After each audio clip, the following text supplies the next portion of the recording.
الشيعة يفعلون كل قبيح وخبيث، وحينما لم يجدوا دليل على هذه الأفعال الشنيعة ينسبونها إلى الأنبياء.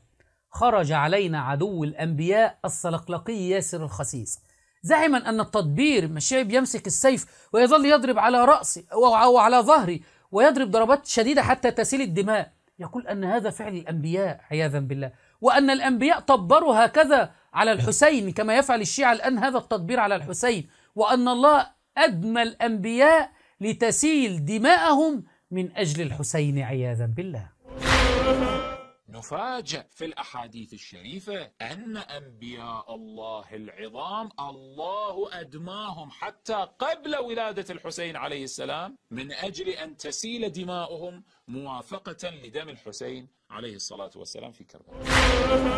يقصد هذا الصلقلقي الخبيث أن هذا التطبير اللي بيفعله الشيعة عياذا بالله يفعله الأنبياء. ولك أن ترى هذا المنظر الآن الذي سنراه بجوار الضريح المنسوب للحسين رضي الله عنه في كربلاء، وكأن هؤلاء عياذا بالله الشيعة يزعمون ذلك، وكأن هؤلاء الوقوف وكأن مثلا هذا إبراهيم، هذا عيسى، هذا يونس، هذا إدريس، هذا سليمان عياذا بالله، يظنون أن الأنبياء كانوا يفعلون هذه الأفعال.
عمائم مزيفة حاولت تشويه صورة الإسلام العظيم.